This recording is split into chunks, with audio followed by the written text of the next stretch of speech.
സ്വന്തം കുഞ്ഞിന് വേണ്ടി ഡിറ്റക്റ്റീവായി മാറേണ്ടി വന്ന ഒരു അച്ഛന്റെ കഥയാണ്. സംഭവം നടക്കുന്നത് 2022 ഫെബ്രുവരി 5-ന് അങ്ങ് ഉത്തർപ്രദേശിലാണ്. ഉത്തർപ്രദേശിലെ ഹസുപുര എന്ന ഗ്രാമത്തിൽ. ഹസുപുരയിൽ പലചരക്ക് കട നടത്തുന്ന ആളാണ് ഗബ്ബർ സിംഗ്. 2022 ഫെബ്രുവരി 5-ാം തീയതി രാത്രി അദ്ദേഹത്തിന് ഒട്ടും ഉറങ്ങാൻ പറ്റാത്ത രാത്രിയായിരുന്നു. അടുത്ത ദിവസം നേരം പുലർന്നതും ഗബ്ബർ സിംഗ് ഹസുപുര ഗ്രാമത്തിലൂടെ നടക്കാൻ തീരുമാനിച്ചു. അങ്ങനെ ബെഡിൽ നിന്നും എഴുന്നേറ്റ് വാതിൽ തുറന്ന് പുറത്തിറങ്ങുന്നു. വരാന്തയിൽ ഒരു പേപ്പർ ചുരുട്ടിയിട്ടിരിക്കുന്നത് അദ്ദേഹത്തിന്റെ ശ്രദ്ധയിൽപ്പെട്ടു. ആ പേപ്പർ എടുത്ത് നിവർത്തി നോക്കുകയും ചെയ്തു. അതിലെ ഓരോ വരിയും ഗബ്ബർ സിംഗ് സാവധാനം വായിച്ചെടുത്തു. അത് വായിച്ചതിനു ശേഷം അദ്ദേഹം ഞെട്ടിത്തരിച്ചു പോവുകയായിരുന്നു.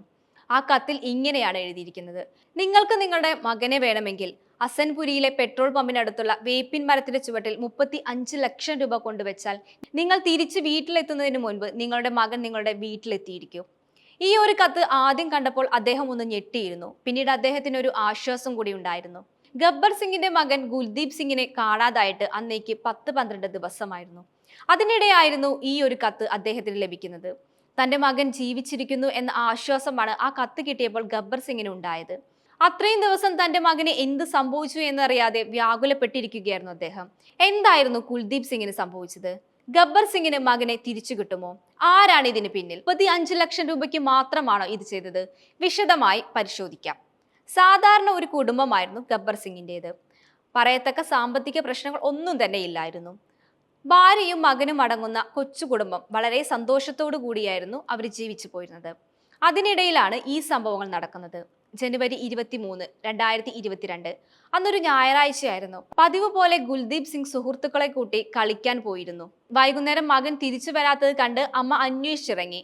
അടുത്തുള്ള വീടുകളിലും സുഹൃത്തുക്കളുടെയും അടുത്ത് പോയി അന്വേഷിച്ചു. അപ്പോഴാണ് സുഹൃത്തുക്കൾ പറഞ്ഞത്, അവൻ ഞങ്ങളുടെ കൂടെ കളിക്കാൻ വന്നിരുന്നു. കളി കഴിഞ്ഞ് എല്ലാവരും തിരിച്ച് വീട്ടിൽ പോയ കൂട്ടത്തിൽ അവന് വീട്ടിലേക്ക് പോയില്ലേ? ഇതുവരെ അവൻ വീട്ടിലെത്തിയില്ലേ എന്നായിരുന്നു അവർ ചോദിച്ചത്.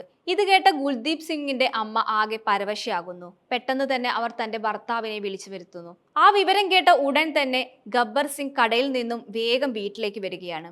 വീട്ടിലെത്തിയ ശേഷം പെട്ടെന്ന് തന്നെ മകനെ അന്വേഷിച്ചിറങ്ങി. ചെറിയൊരു ഗ്രാമമായിരുന്നു അവരുടേത്. അതുകൊണ്ട് തന്നെ പെട്ടെന്ന് ആ വിവരം നാട്ടിൽ മുഴുവൻ അറിഞ്ഞു. പിന്നെ എല്ലാവരും കൂടെ അവനെ ആ രാത്രി അന്വേഷിച്ചിറങ്ങുമായിരുന്നു. എത്ര അന്വേഷിച്ചിട്ടും ഒരു വിവരവും കിട്ടിയില്ല.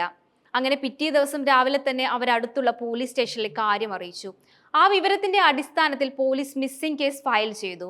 ഗുൽദീപ് സിംഗിനെ കാണാതായ സമയത്താണ് ഉത്തർപ്രദേശിൽ എലക്ഷൻ നടന്നുകൊണ്ടിരിക്കുന്നത്. അതുകൊണ്ട് തന്നെ ആ ഒരു അന്വേഷണം എവിടെയും എത്തിയില്ല. അങ്ങനെ ഗുൽദീപ് സിംഗിനെ കാണാതായിട്ട് ഒരാഴ്ച കടന്നുപോയി. യാതൊരു തരത്തിലും ആ കേസിന് പുരോഗതി ഇല്ല എന്ന് അറിഞ്ഞതും ഗുൽദീപ് സിംഗ് തന്റെ സുഹൃത്തുക്കളുടെ സഹായത്തോടെ മകനെ അന്വേഷിച്ചിറങ്ങി. അങ്ങനെ അടുത്തുള്ള ഗ്രാമത്തിലും അന്വേഷണവുമായി പുറപ്പെട്ടു. കൂടാതെ നാട് നീളെ പോസ്റ്ററും ഒട്ടിച്ചു. തന്റെ മകനെ കാണാനില്ലെന്നും കണ്ടുകിട്ടുന്നവർക്ക് 5 ലക്ഷം രൂപ പാരിതോഷികം നൽകുമെന്നുമായിരുന്നു ആ പോസ്റ്ററിൽ ഉൾപ്പെടുത്തിയിരുന്നത്. എന്നിട്ടും ഒരു വിവരവും ലഭിച്ചില്ല.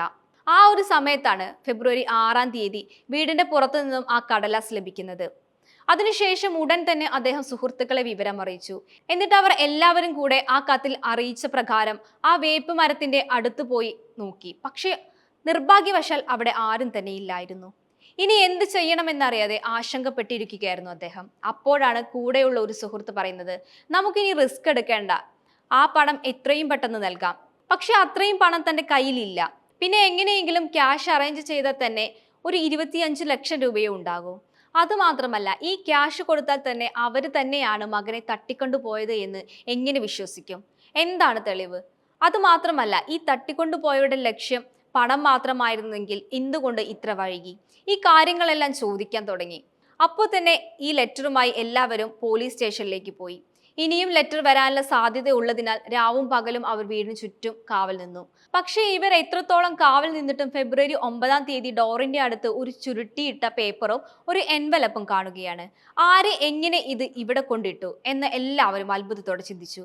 കാരണം അത്രയും നേരം അവരെല്ലാം ആ വീടിന് ചുറ്റും കാവലുണ്ടായിരുന്നു. ഇതിനിടയിലാണ് ആ കത്തും എൻവലപ്പും തുറന്നു നോക്കിയത്.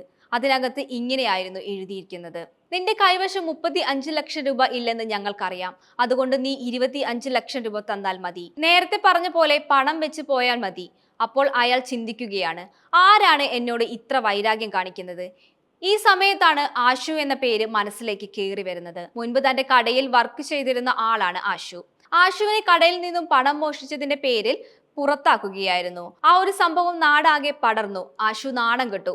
ആ നാണക്കേട് സഹിക്കാതെ അയാൾ നാട് വിടുകയായിരുന്നു. പിന്നീട് കുറെ നാളേക്ക് ശേഷം അയാൾ ഇപ്പോൾ നാട്ടിലെത്തിയിരിക്കുന്നു. അയാളാവും ഇതിന് പിന്നിൽ എന്ന സംശയം ഉടലെടുത്തു. പോലീസിന് വിവരം അറിയിച്ചു. ആശുവിനെ കസ്റ്റഡിയിലെടുത്ത് ചോദ്യം ചെയ്തു.